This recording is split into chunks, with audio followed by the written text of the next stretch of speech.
Today's interesting story, Donald Trump starts a gold visa concept for economic citizenship, killing hopefully two birds, maybe three birds with one stone. The second topic today is economic uncertainty starts to grow, and today's post-close announcement of earnings by Nvidia will be key for the next leg of this market. Finally, and more to everyone's heart, I think, who watches this, gold sell-off yesterday was pretty rough, but it bounced at the level it's supposed to bounce. And this market is still very structurally sound, and it doesn't look like we're going to have any major problems anytime soon. Welcome to the Morning Markets and Metals with Vince Lanci, where each morning Vince brings you the financial and precious metals news to get you ready for your day. And now, here's Vince. Good morning, everyone. I'm Vince Lanci. This is the Gold Fix Market Rundown. We will be talking about Trump's proposed announcement selling gold cards. We'll get into what that is in a second. We'll also be discussing, I think quickly we need to discuss the economic situation.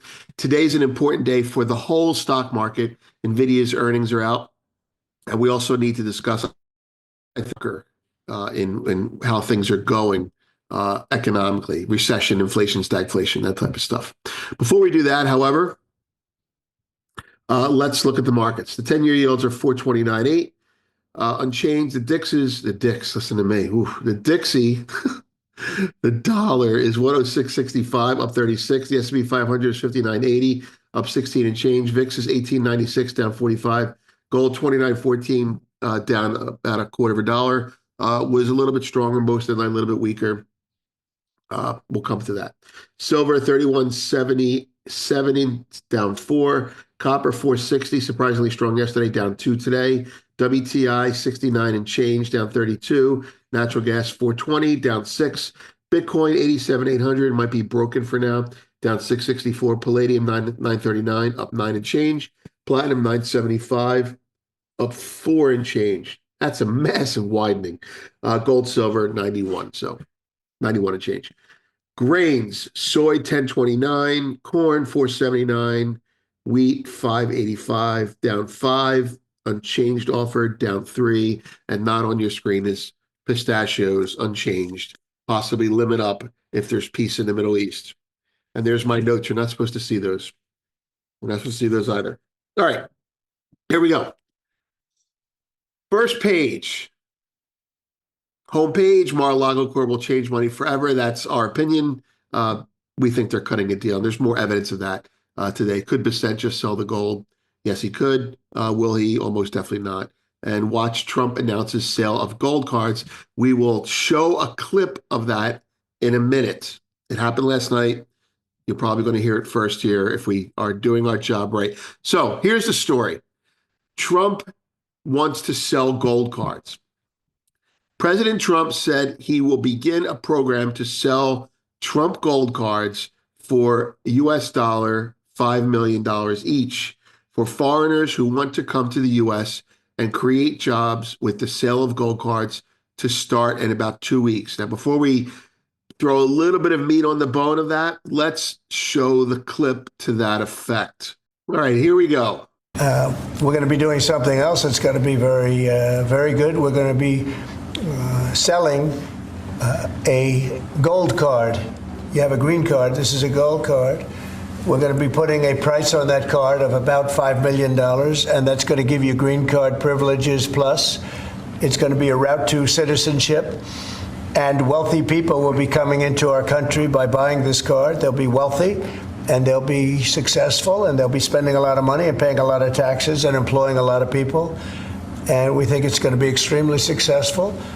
Never been done before or anything like this, but it's something that we're going to be putting out over the next, would you say 2 weeks out? Do you want to say a couple of words about it? Sure. Mr. President, are there any requirements for that gold card? Do you have to invest a certain amount of money in this country in order to qualify for that gold card? Yeah, exactly. So the EB-5 program was really, you lend some money, but it was full of nonsense, make-believe, and fraud, and it was a way to get a green card that was low priced. So the president said, rather than having this sort of ridiculous EB-5 program, we're going to end the EB-5 program. We're going to replace it with the Trump Gold Card, which is really a green card gold, so they'll be able to pay $5 million to the U.S. government. They'll have to go through vetting, of course. We're going to make sure they're wonderful, world-class global citizens. They can come to America. The president can give them a green card, and they can invest in America, and we can use that money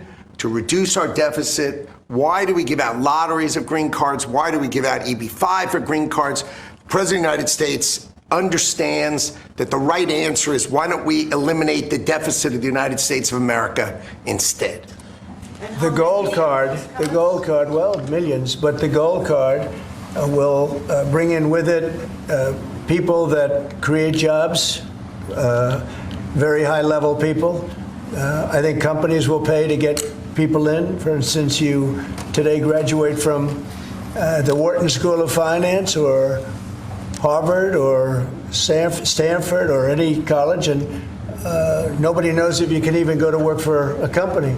So Apple and all these companies that want to get people to be working for them will be able to buy a card, and for the people that are number one in their class at top schools, I see that as one of the things, but generally speaking, it'll be people with money and people that create jobs, and they won't have to pay any tax on income outside of the United States, which they're not paying right now. They're not citizens, but they'll have to pay if they create jobs in the United States. They'll pay full taxes like everybody else.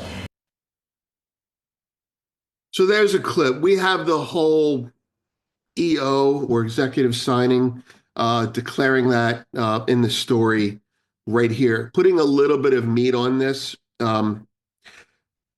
Trump announced a new immigration initiative, okay, calling it a gold card. It's a $5 million residency permit for wealthy foreign nationals. The program grants green card privileges, essentially, work authorization, and a pathway to citizenship. It is intended to replace EB-5 visa programs and streamline high net worth immigration. Now, I have some familiar with this. A couple people worked for me, and one of them I helped get a green card for. And just as an aside, very successful, very talented guy. He said he had no interest in becoming a citizen. I said, "Oh, you're going to be a citizen next, right?" He's like, "No." I'm like, "Why?" He goes, "Because I don't have to pay taxes." So understand that people who get green cards don't necessarily want to become citizens unless if they're here for economic reasons only. And in order to do that, well, they might be incentivized because they don't really want to pay U.S. taxes. Citizenship has more taxes. So these are going to be individual deals. These are going to be very similar to real estate deals. I want you to build your factory in my city, and you give them a gold card. Like you work something out. It's a deal, right? It's a deal. It's what he does, right? I want a sports team to move to my city. Well, you give them incentives. You pay me $5, $5 million. I will let you come here for $5 million. I'll give you tax subsidies, et cetera, et cetera. But back on the script here. We're going to put a price of about $5 million on it, is what Trump said, and it's going to give you a green card privileges plus a route to citizenship. Wealthy people will buy this card, spend money, pay taxes, and create jobs. Now, this is all true. The administration views it as a way to reduce the national deficit while shaping immigration policy to prioritize financial investment over employment or skills-based pathways. Simply put, instead of bringing in people that are getting $5 an hour, right, to solve the labor problem from the Democrat point of view, let's bring in leaders at $5 million an hour, and provided that they create jobs and help us entrepreneurially, we will honor the deal. Other countries have this. Gold visas, economic visas. I'm familiar with one in the Caribbean. It's an economic visa. $350,000 could buy you economic citizenship, et cetera, et cetera. So if you want to look at this from a purely American point of view, as affluent, wealthy boomers, right, that generation retire, I mean, super wealthy people like Tim Cook, right? If you have the money and you have access to medical, you could give up citizenship and leave. right? You could just leave the country. So there is a trend towards a little bit of an Atlas shrugging thing going on after the Biden administration, and this is kind of a way to stem that as well. I think it's overall it's a good plan. Execution matters. All right, that's it. Moving on. We did that already. That's a story. All right, news and analysis, special message, the Tucker Carlson top. That's a humorous shout out to the gold sell-off yesterday. We'll come to that. Shanghai Gold Exchange, that's news. Cancellation of membership of Shenzhen Gold Company. I'm not sure how important they are, but it could have something to do with what's going on right now. Founders must read, must listen. We're going to share this with Premium in a couple of days. Goldman Sachs put out a report yesterday for institutional investors. And it was a bullish statement about gold, but it was not bullish for yesterday. It was not a reason to buy yesterday. It was not a reason to buy today. It's basically a call that gold can go to potentially $3,500 by the end of the year. It's a big money play. Okay, so we'll write about that and talk about that in the coming days, probably this weekend. All right, let's move to the economy, the market recap. There are two things that are on our minds. One, signs of stagflation grow. Okay, the NASDAQ and the S&P tumbled and the dollar slipped in the face of mounting economic uncertainties. We'll get into those in a second. Treasury yields also slipped following a dour consumer confidence report. Oil prices plunged on tariff worries and profit booking pushed gold prices to their lowest level in over a week. All right. Nvidia and concerned consumers. This is the focus for today if you're watching this right now. Nvidia's earnings come out today. Now, you may be tired of hearing about Nvidia, you may be tired of hearing about AI, but just know that if you want to look at the US stock market as a pyramid, well, or a Ponzi scheme, depending on how you look at it, Nvidia is the point of the spear. Nvidia does bad, everything does bad for legitimate and bubble reasons. If you're not buying chips, if they're not earning money on chips, well, then the economy, the chip economy is dropping. Very important. And by that, I mean, if Nvidia drops, everything drops. And those earnings are today, right? Nvidia is, in a sense, the market itself. Failure here will be the first step in market leadership changing. This is about gold. One of the things Michael Hartnett said about a month ago was that when things start to roll over, you'll be able to identify it by comparing AI to gold. Now, he didn't say gold stocks. I wish he did, but he said if AI stocks start to roll over relative to gold, meaning the spread comes in or one sells off and the other doesn't on intraday types of behavior, that'll be a sign that the whole economy is shifting from growth to tightening and stagflation. So something to watch out for. Nvidia is the anti-gold, so to speak, right? So if that happens, you're going to have like a little bit of a rollover, and that continues at the bottom. Next, concerned consumers. Consumers grew. Yesterday was an important data day, more significant than I think people understand. Many people understand. Of course, we all do. Consumers grew more pessimistic about the economic outlook in February as worries brewed about a slowing economy and rising inflation. The Conference Board reported Tuesday. The board's consumer confidence index, consumer confidence, we know this, right? Slipped to 98.3 for the month, down 7 points and below the Dow Jones forecast for 102. That's a big miss. This was the lowest reading since June 24 and the largest monthly drop since August 21. Okay, and there's a chart to that effect. Small businesses, consumer expectations. So here we go. Small businesses became more uncertain. Here, I'll make it a little bit bigger for you, hopefully. All right, isolated. Small businesses on the left, consumer expectations on the right. Small businesses, the uncertainty rose, right? That's the green line. And consumer expectations on the right dropped. All right, so we have a problem here. And although it's not, it's not the end of the world yet, Okay, it's the beginning of stagflation. So there are fears out there.